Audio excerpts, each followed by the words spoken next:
gospel-preaching church that is loving, righteous in its lifestyle, involved in world mission and reaching the unsaved in its community by both public and personal evangelistic activity. So would you say that the church that you first went to was more preoccupied with personal piety than public evangelism? I think evangelism was in the background, in all honesty. It wasn't a big priority. For ourselves, to be honest, we were so preoccupied in the early days to try and get church right, okay, that we almost forgot there were unsaved people outside. And although I would say initially one of my motivations was to be relevant to my generation, we almost forgot my generation because we were so, come on, let's get this church more like the Bible. And God spoke to us quite strongly. Actually, there was a prophecy about how God said to Israel, it's too small a thing to restore Israel. You're a light to the nations. And that word really woke us up. And we began to become much more outward looking. And I would say we pressed on with that. And I think more and more churches now are looking to be evangelistically relevant. We're looking for growth. We're looking to plant more churches. So I would say evangelism has become a major preoccupation. Right. Things like Alpha, for instance. Yeah. And I suppose that's really a part of restoring the church. If you want to build a church that's faithful to the biblical model, then evangelism is going to be at the core of it. Yeah, that's a very good point. I think that in the early days, Jesus said, go and make disciples. And what they did was plant churches, but their goal was to disciple the nations. Right. And so evangelism has to become part. In fact, it's ever so healthy for us to have an outward perspective, but obviously our whole calling is to win the nations for Jesus. And would you say that that's typical of church life? Or would you say that often in church life, conversion and world mission tend to be poles apart? I think they really can be. And I feel so much that it's the ethos of the local church that develops the individual Christian. What I mean is that some people would say, if you don't preach the gospel perfectly, including all the essential ingredients, you won't get a healthy convert.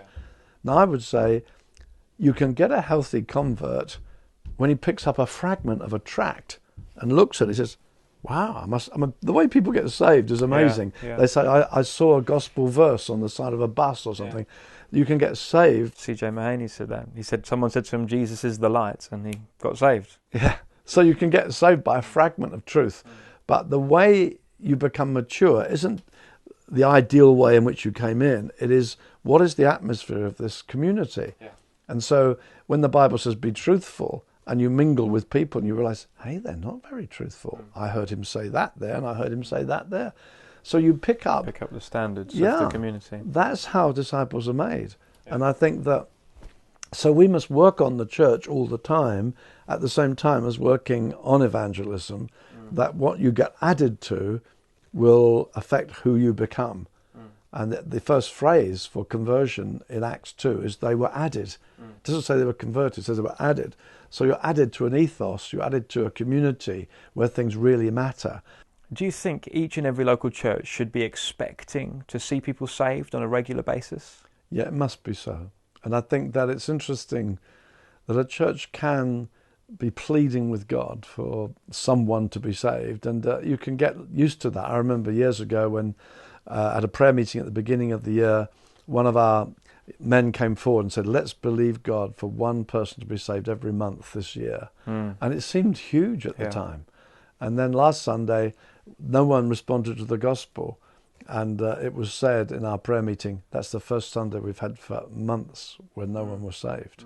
Now that represents quite a swing. And we prayed and worked and prayed and worked. And now we've got used to a certain number getting saved. And I think that it would be wonderful if that number was 20, 30, 40.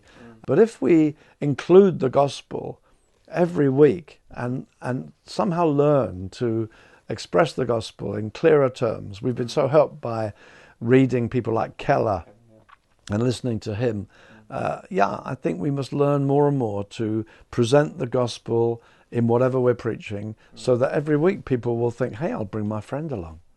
And I suppose at the same time you're equipping all the people in the church to know and understand and communicate the gospel better as well. I think there was a time when, because we were not doing that, it might be true that in our congregation people hadn't quite remembered how you present the gospel.